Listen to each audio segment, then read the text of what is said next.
This is the 2025 Football Challenge, and for Sunday School, for his 5th class, our brother Chris Sales will be leading, entitled Mission Accomplished, Joy Unleashed, the Importance of Rejoicing. Brother Chris. It's afternoon. Good afternoon, everyone. Good afternoon. Feels like it should be morning still. But everyone's feeling okay? Still got a little bit of fuel left in the tank? I hope so.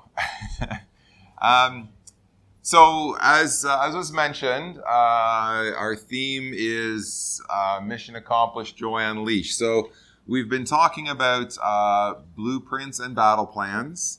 And obviously we've been building towards kind of a crescendo. And there was a sense in which we saw that in chapter 3, right? When the building actually really got underway and people were assigned their various tasks, and it would have been very exciting. But all the while in the background, there's this kind of noise, this undermining kind of, can we really do this? Is it going to be accomplished? And we saw that infiltrated right into their midst. But just a quick review, we mentioned it a little bit already, but after chapter 6, where we were last together yesterday, where there was a need to take up weapons, right? They had the blueprints there for the wall, but they had to take up their weapons. When that kind of came to, that was in chapter 6, let's just remind ourselves of that. Okay, so in chapter 6, and the wall was finished right there in the middle of chapter 6 in 52 days. Okay, so initially in chapter 2 they set a watch. In chapter 4 they had to take up their weapons, and the enemy started to infiltrate into amongst their midst in chapter 5.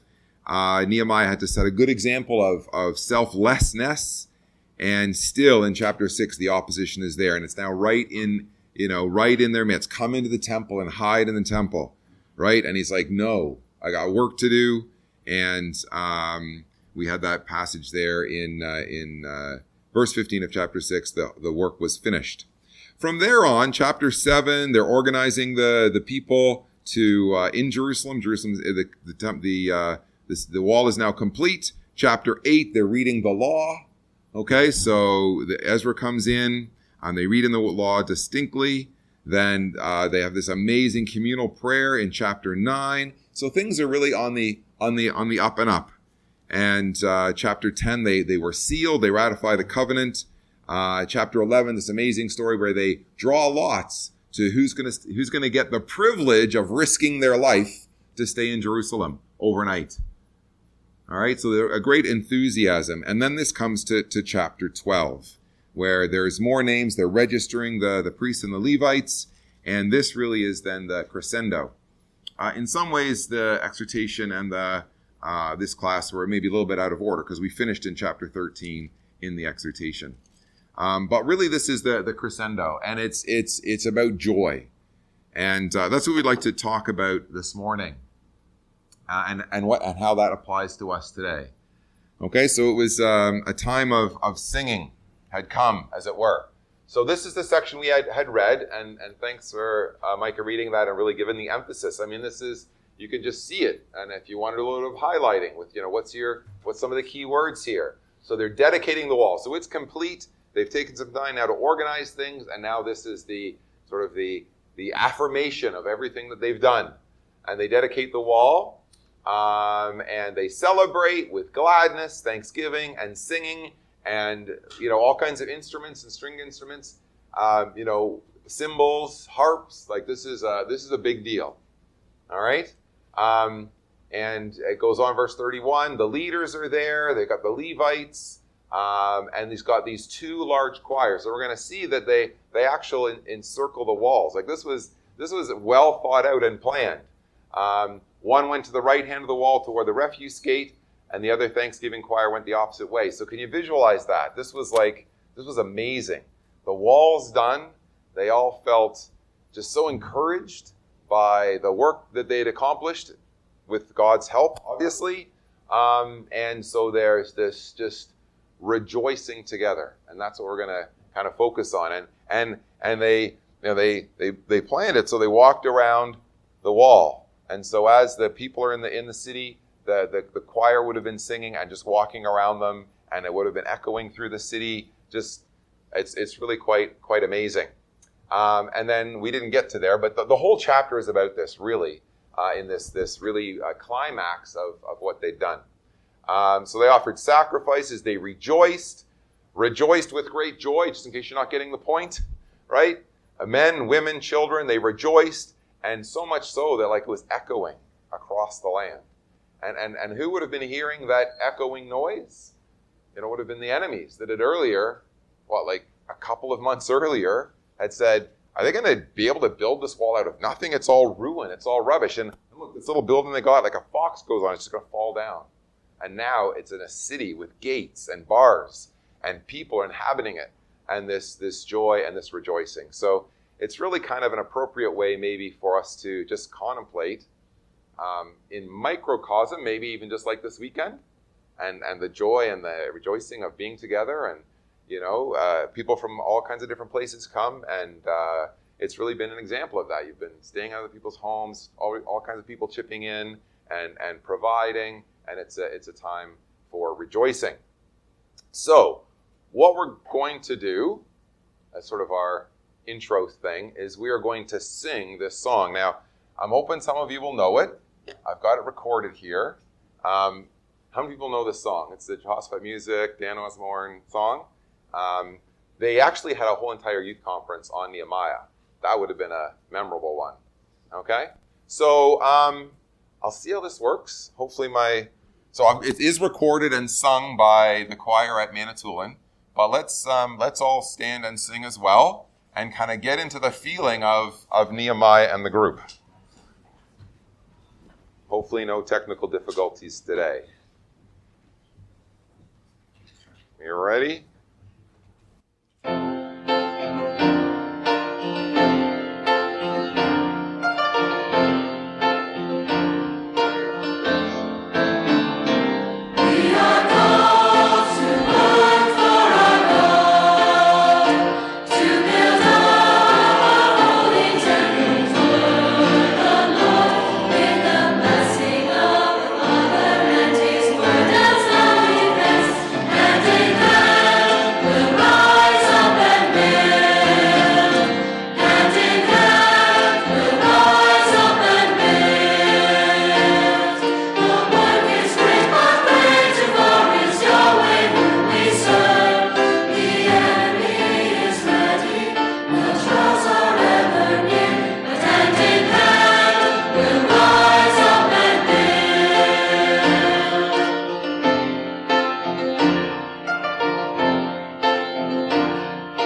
Thanks for that.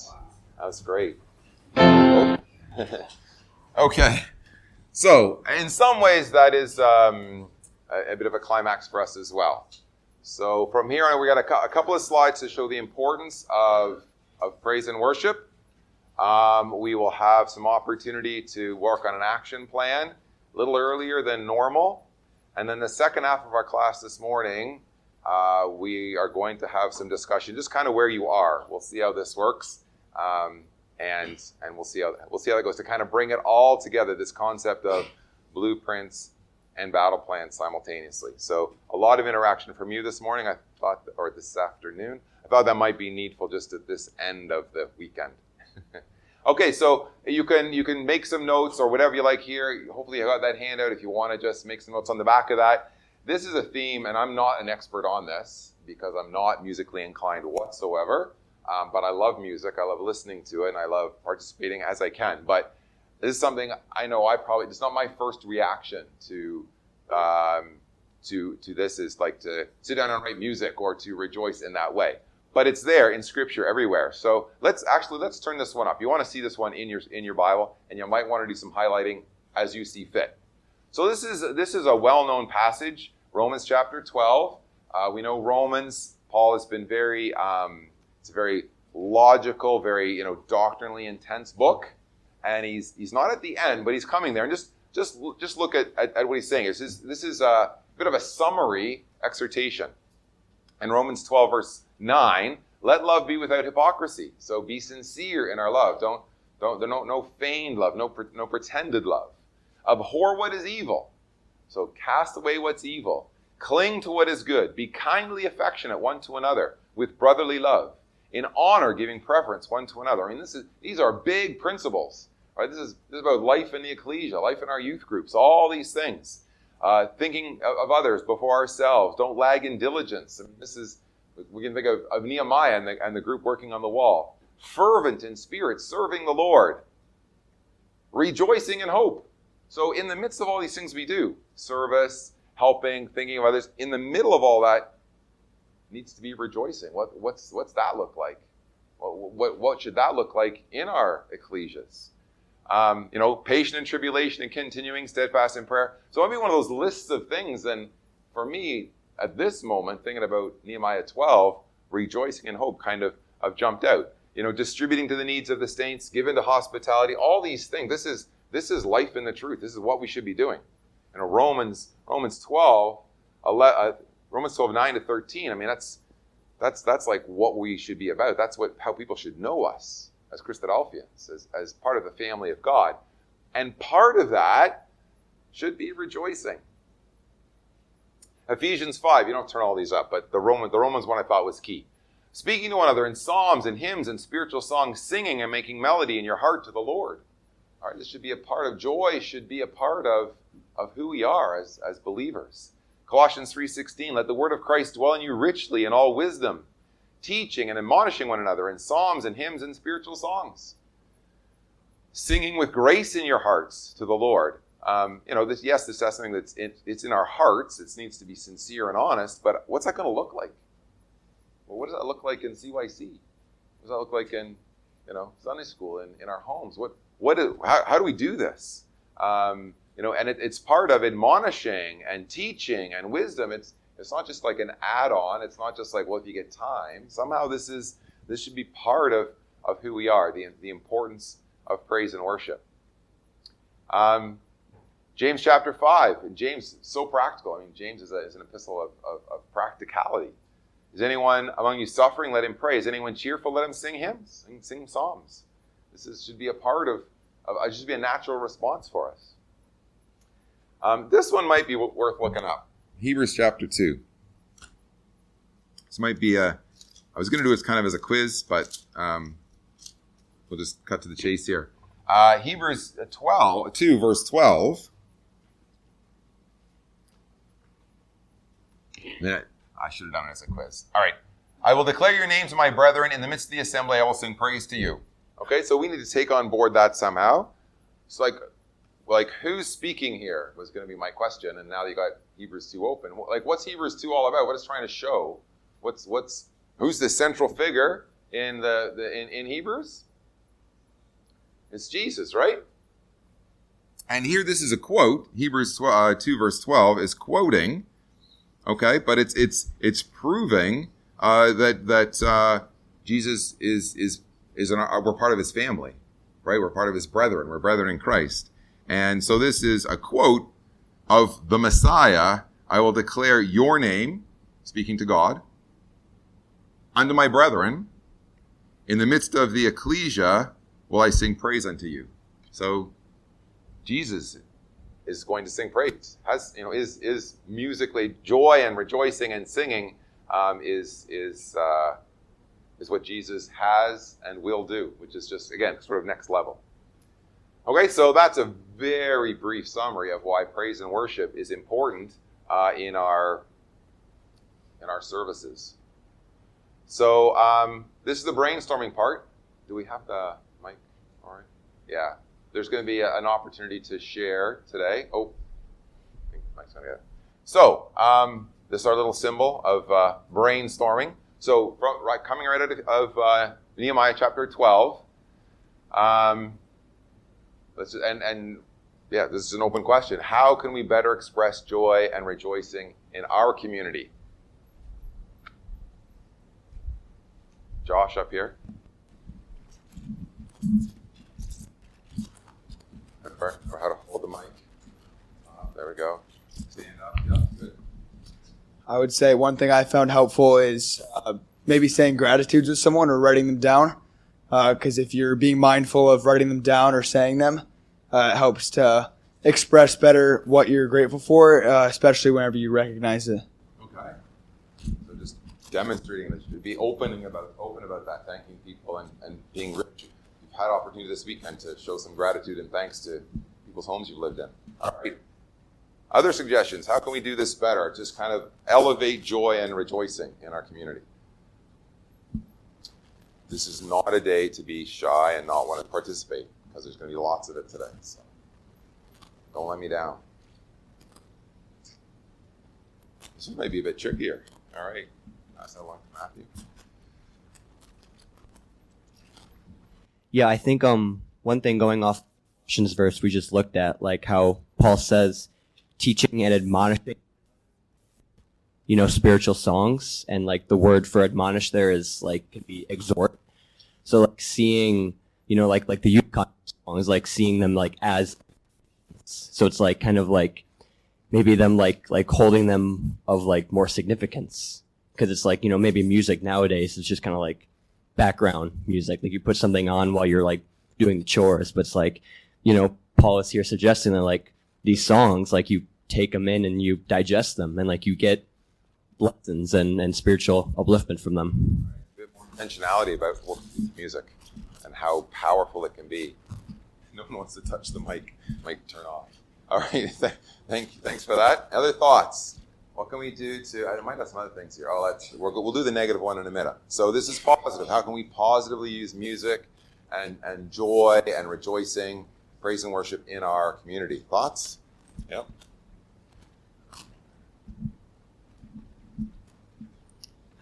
So I know that in terms of singing and choir, and what that does is it helps release a hormone called oxytocin, and that's a bonding chemical. So it helps to increase the bonds between those and those you are singing with. So you actually grow closer as a community if you sing together in a group. So that helps to build up the ecclesia as well. Just a little fun fact. Yeah, that's great. So yeah, is there an opportunity to get involved in choir? What do you do with that? As an opportunity to witness, have your choir perform, and like Matthew said, that's it's not just entertainment; it's instructional. So I don't know where you are, but we've got a choir, and like they put the words up there, so even the audience, even though they're not singing, they're seeing the words and they're taking those words in. Because it's instructional. They're actually learning. So there's an opportunity. And not only that, but you grow closer through that experience of being in a choir. The whole concept of a choir is another example of building. Like these guys were building the wall all right? And then they're together singing in a choir, and it's all planned and orchestrated. It was a great teachable moment. So, yeah, thanks for that. It's actually some benefit to you spiritually and physically. There's all kinds of benefits to it. Great. So choirs. We should have more choirs in our community. Jake.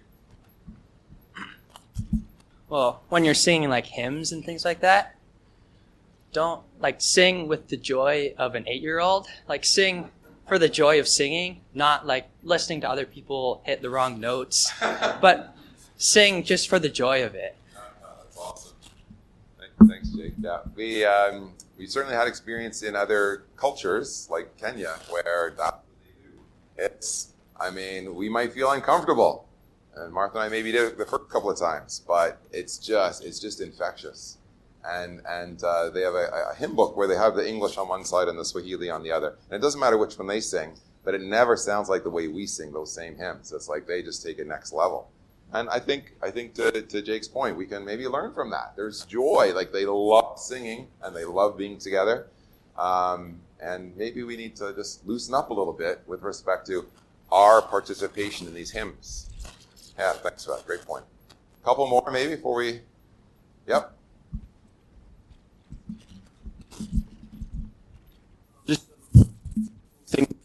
Thing is that it's the only thing in our community that we all do together at the same time, because in our discussion groups, our classes, all those things, we're collectively there participating, but singing is the only thing that you've got everyone in the room singing the same words, and they're all doing the exact same thing at the same time. The bonding thing, because everybody's doing the same thing, and we're all praising God collectively. Okay. So let's open up a little bit as well, because celebration and singing, the world does this. Think about the influence of music. The world has captured that. So there is, whether it's in entertainment, in movies, whether it's in advertising, with jingles or whatever it is that stick in your head, the world has captured this. So they know how influential it can be. So maybe we should talk a little bit about whether we struggle with these kinds of things and maybe how we can face that. So the other side of this, anyone want to comment on that? I think the next thing is we're leaving the action plan. So yeah, so this we'll come back to this later. We're gonna, any comments on that? With music like from the world, it's kind of difficult because it's playing in restaurants, it's playing everywhere, and the scary thing about it is that like even like if it seems like it's fine, it like secretly indoctrinates you with like their ideas, and like the same thing happens with our music, which is why I feel like you should focus, like we should all try to focus on listening to godly music rather than music of the world. Yeah. Excellent point. So yeah, there's times where we can't help it because we're in the mall or we're in a restaurant or we're wherever we are and it's just playing. But when we do have a choice, let's make good choices. Like that's what you're saying. Excellent point. Oh, I'll come back for it. All right, Micah. Yeah, going off a bit of that, like the choice of music into and the language that it has sometimes in it. Sometimes we can just have the mindset that we're just listening to it. But no matter what, if you're listening to it, it will always secretly find its way into your vocabulary. And we know that most of the music in the world has some bad choice language in it. And it will always find that way to creep into your vocabulary. Not if you're saying it, but maybe if you're just repeating the good phrase or like the catchy phrase in your head again and again and again. It's just that vocabulary that the world uses that we shouldn't. And it's just, we can't use that mindset of just listening won't affect us at all. Right, as if it's some sort of passive thing. Yep, excellent. Okay. And just on that, you guys are in a good place in terms of good use of technology and the abundance of good Christadelphian music. Like that was not a thing when I was your age. Like the best we could do is make music. And, that was, but you guys have no excuse not to be filling your mind, the space, maybe even when you're just doing the chores or whatever, or driving with good, solid, the lyrics are solid, and the music is good enough that it's it's not good enough, it's excellent. But what I meant is it's also going to be retained in your memory. Like it's good, catchy, and also positive lyrics. So do it. And going off of Lucas's, actually, and Micah's point, with like how we're like affected by it subconsciously, is actually it's also a manipulation tactic that is used by different groups. I believe the Nazis used that, using repeated music to actually affect the way that you think.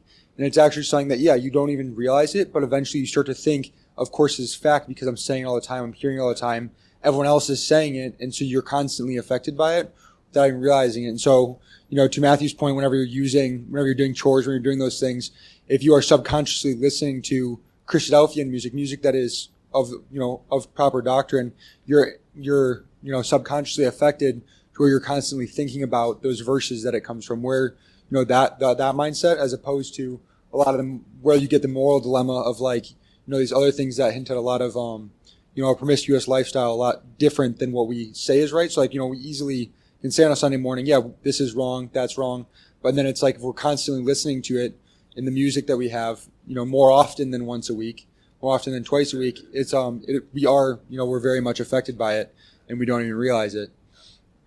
Make good choices. All right, last comment here, Josiah. I just wanted to mention that the majority of our learning tends to be subconscious, and I find that even if you're just driving to work and typically we just throw the radio on, that's still music that isn't exactly uplifting you. It may not be a negative thing per se, but it's helping you. So any chance that you can just throw on music, some biblical music of some kind, it'll help you more than just throwing on the radio. Yeah, thank you. Okay. All right, thanks for that. Excellent. Okay, so what we're going to do, this is kind of now in the whatever time we have left, just kind of stepping back and seeing a summary of the weekend. So our overall theme, blueprints and battle plans, strengthening what's broken while resisting what threatens, is kind of what we've been building off of. And this was our key verse in Nehemiah chapter 4, and the imagery of a battle that goes on is throughout Scripture, right? From Genesis chapter 3 right through to the end of Revelation until it's all done, there's a battle going on. So you've got like the armor of God. So in one hand they worked at construction, the other hand they held a weapon. So what I'd like to do is in the few minutes that we have left, you're going to discuss together what this looks like today. Well, first of all, you're going to say, okay, is this just a Nehemiah thing, or where else, what other examples do we have in Scripture of men and women who were trying to do something positive while at the same time resisting the negative? So as it were, like they had the working tool in one hand and the sword in the other. So where else in Scripture? And also what that might look like today. So here might be an example. So Elijah, think of the work of Elijah, right? So there he is trying to rebuild the spirituality of Israel. He's building up the altar, right, of God, and he's there battling the prophets of Baal. So he's got his altar that he's literally built, and he's in conflict with them. And he actually had to, he killed a bunch of them with a sword, so he literally had a sword as well. So Nehemiah and Elijah would kind of have this connection. So rebuilding true worship while facing hostility. What that might mean, like in a modern example, here's just one of, hopefully you're going to come up with lots more. You're trying to build yourself up in prayer and reading and trusting in God, united fellowship, together, whether you think your CYC, your youth group, your Sunday school, your ecclesia, whatever. But we're battling, and this came up yesterday, the whole woke movement and modern thinking. You face skepticism, cynicism, unanswered prayers. So maybe you're like, why isn't God working in my life? And the pull of secular thinking. So this is the kind of battle we face. Like Nehemiah's people mocked by enemies, believers they are often ridiculed for their faith, yet called to keep building their spiritual walls. So that's kind of what I want you to do. So every Christadelphian Day is called to build something for God, whether it's our family, our faith, our character, our community. You can think of yourself personally, or just expand that out to however you want it to go. But simultaneously, we're battling opposition. So it may be totally external, pressure from the outside. It might be some internal, struggling with sin ourselves, fear, doubt, whatever it might be. So hopefully, at this stage in the weekend, you're starting to think about what this looks like in your life. So basically, you're all set up here. You can either kind of turn around and talk to the person beside you. You can just stay in your own row there and talk in groups, whatever. So 2 things. What other biblical examples are there of this principle, building for God while battling the enemy? So think of it like Elijah and Nehemiah and just go from there. And then secondly, it would be good if in amongst your group, some of you could give a personal testimony of what that looked like in your own life. Or what it might look like if you haven't had that experience. But testimony is powerful. Someone might say, I went through exactly this. This was happening and that was happening and so on. So share amongst yourself in small groups. And you've got 7 minutes. Go.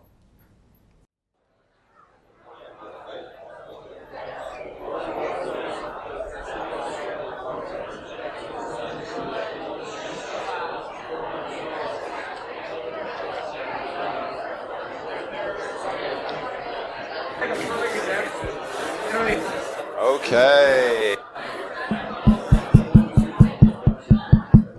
Thank you for that. That was excellent.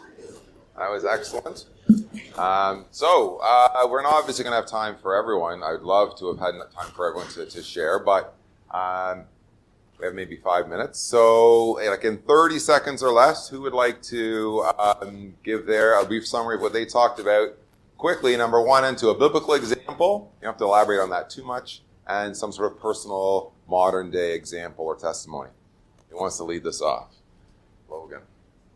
I think one thing that me and my buddy talked about was just how hard it can be to come off of a weekend like this and to apply everything that we talk about, because here it feels really good when you've got 200 people in the hall and you can hear everybody singing. It's awesome, the most amazing thing. And then you go home and you're running on little sleep, you're tired, you're by yourself again, and it gets hard.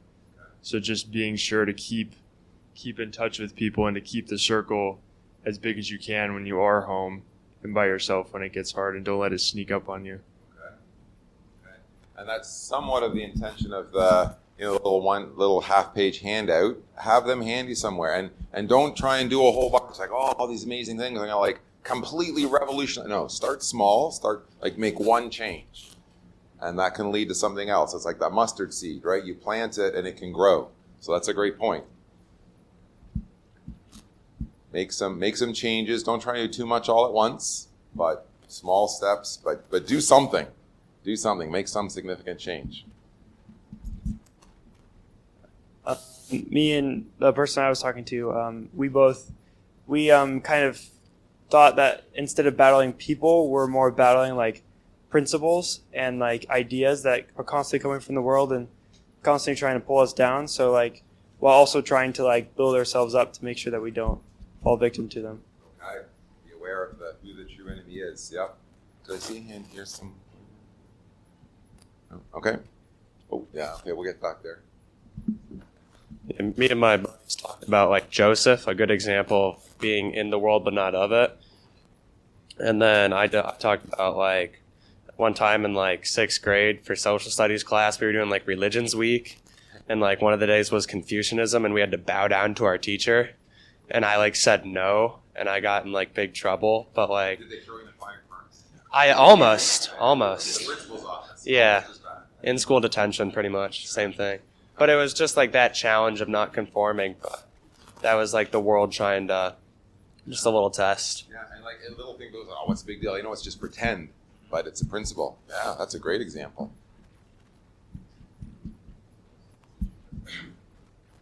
Our group.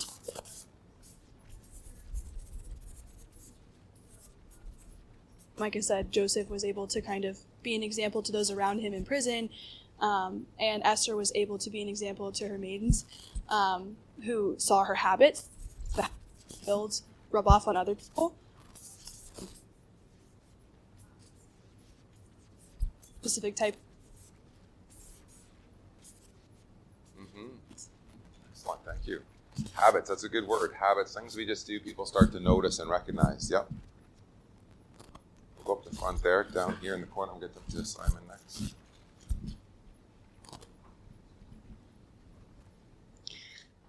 So in terms of like biblical examples, I thought David was a good example. It might be a bit iffy, but he was, building up a following while he was running around Israel and later down to the where the Philistines lived. He was accruing a following the whole and trying to maintain the faith while being chased by Saul across the whole of the nation, who was out for his death. I don't know if that relates too much, but I thought it was interesting. Totally. And then Jesus himself is a pretty good example.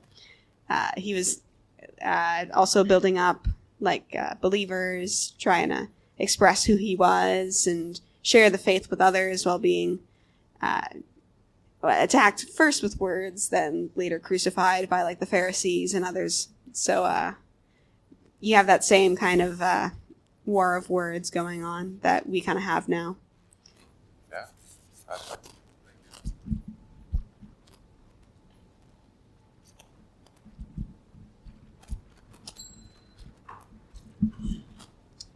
Well, the biblical example I thought of was of Daniel when he's praying at his window, trying to do this 3 times a day, and yet there's people watching him and trying to get him in trouble and trying to kill him just because he's trying to build a relationship with God. And then maybe a personal relation to that is when maybe you're just trying to pray for your lunch in a public place and someone's trying to talk to you while you're trying to pray.